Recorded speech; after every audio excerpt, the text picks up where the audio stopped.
Friends, मैं हूं प्रेमचंद कुमार भी आप सभी को स्वागत करता हूं आपका अपना यूट्यूब चैनल गणित गढ़ में। दोस्तों, आज की क्लास में लेकर आया हूं स्टैटिस्टिक्स का चैप्टर नंबर 1 जिसका नाम है अरिथमेटिक मीन। तो चलिए शुरू करते हैं आज के इस क्लास को। और यदि यह क्लास आप लोगों को थोड़ा सा भी यूजफुल लगे तो इस वीडियो को लाइक कीजिएगा, अपनी दोस्तों को भी साथ में शेयर कीजिएगा। और यदि आप हमारे चैनल पर पहली बार विजिट करें तो हमारे चैनल को सब्सक्राइब कर बेल आइकन को प्रेस कर ऑल बटन दबा देना, ताकि मैं जब भी इसी तरह वीडियो अपलोड करूँ तो आप तक नोटिफिकेशन शुरू करते हैं आज के इस क्लास को। ये है आपका लेक्चर नंबर 4। आज इस क्लास में हम लोग सीखेंगे कि खंडित श्रेणी में समांतर माध्य की गणना किस प्रकार की जाती है। कौन सी श्रेणी में? खंडित श्रेणी में समांतर माध्य की गणना किस प्रकार की जाती है। तो खंडित श्रेणी में समांतर माध्य की गणना निम्नलिखित विधियों के द्वारा की जा सकती है। नंबर 1 आपका क्या है? Direct method. और नंबर 2 है आपका शॉर्टकट मेथड अर्थात लघु विधि। तो सबसे पहले हम बात कर लेते हैं कि खंडित श्रेणी में समांतर माध्य की गणना के लिए डायरेक्ट मेथड का प्रयोग किस प्रकार किया जाता है। कौन सा मेथड? प्रत्यक्ष विधि अर्थात डायरेक्ट मेथड। तो खंडित श्रेणी में प्रत्यक्ष विधि से समांतर माध्य की गणना करने के लिए निम्नलिखित क्रियाएं करनी पड़ती है। सबसे पहले आपको क्या करना होगा? सबसे पहले 3 कॉलम आपको बना लेना होगा। तो चलिए मैंने यहाँ पे 3 कॉलम बना लिया, आप भी बना लें।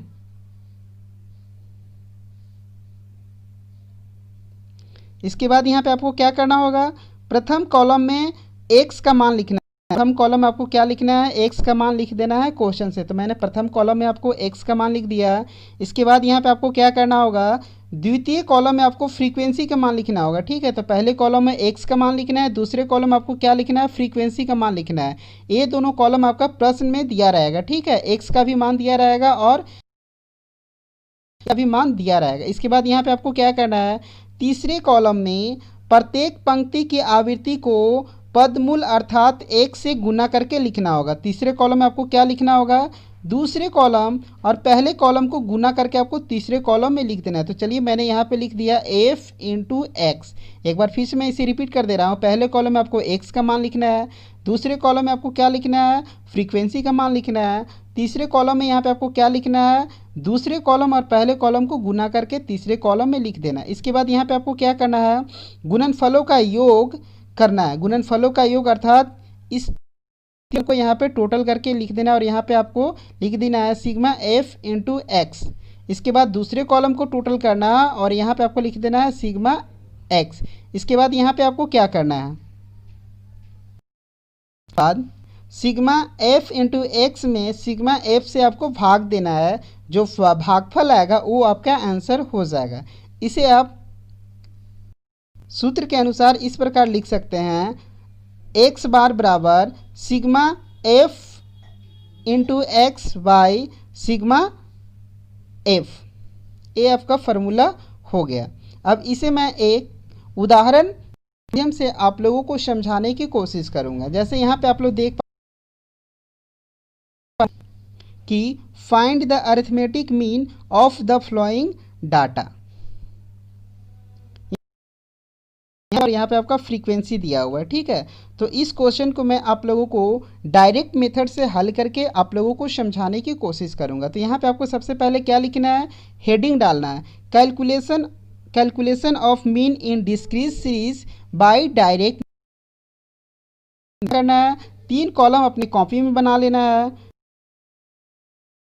इसके बाद यहाँ पे आपको क्या लिखना है? पहले कॉलम में आपको x का मान लिखना है, दूसरे कॉलम में आपको किसका मान लिखना है? फ्रीक्वेंसी का मान लिखना है। इसके बाद तीसरे कॉलम में आपको क्या लिखना है? f इंटू एक्स अर्थात दूसरे कॉलम और पहले कॉलम को गुना करके तीसरे कॉलम में लिख देना। तो चलिए मैं गुना करता हूँ। पहले कॉलम इसको और इससे गुना करके यहाँ पे लिख देंगे, इसको और इससे गुना करके हम यहाँ पे लिख देंगे। इसी तरह आपका तीसरा कॉलम भी आपका कंप्लीट हो गया। इसके बाद यहाँ पे आपको क्या करना, यहाँ पे आपको टोटल कर देना है और यहाँ पे आपको लिख देना है सिग्मा f इंटू एक्स बराबर ये आपका हो गया। इसके बाद यहाँ पे आपको क्या करना है? दूसरे कॉलम को टोटल करना है और इसको यहाँ पे लिख देना है सिग्मा f बराबर ये आपका हो जाएगा 256। एक बार फिर से मैं इसे रिपीट कर दे रहा हूँ। ये आपका क्वेश्चन दिया हुआ है। ठीक है, इस क्वेश्चन को आप लोगों को हल करना है डायरेक्ट मेथड से। तो सबसे पहले आपको क्या करना है? हेडिंग लगा लेना है इस तरह अपनी कॉपी में बना लेना है। पहले कॉलम में आपको एक्स लिखना है, दूसरे कॉलम में आपको फ्रीक्वेंसी लिखना है और तीसरे कॉलम में आपको क्या लिखना है, एफ इंटू एक्स, अर्थात दूसरे कॉलम और पहले कॉलम को गुना करके आपको तीसरे कॉलम में लिख देना है। इसके बाद यहाँ पे आपको क्या करना है, तीसरे कॉलम को यहाँ को टोटल कर देना है और यहाँ पे आपको लिख देना है सिग्मा एफ इंटू एक्स। इसके बाद दूसरे कॉलम को आपको टोटल करना है। कौन कौन सा कॉलम आपको टोटल जोड़ लेना है। इसके बाद यहाँ पे आपको क्या करना है, फार्मूला का प्रयोग करना है कि एक्स बार बराबर क्या होता है, तो एक्स बार बराबर sigma F into x by sigma F होता है। इसके बाद यहाँ पे आप लोग देख पा रहे होंगे कि सिग्मा एफ इंटू एक्स का मान कितना आ गया, 1017 आ गया और सिग्मा एफ का मान कितना आ जाएगा, 256 आ गया। अब इससे आपको क्या करना है, भाग दे देना है। भाग देने के बाद जो आपका आंसर आ जाएगा वही आपका समांतर माध्य हो गया। तो इस तरह से आप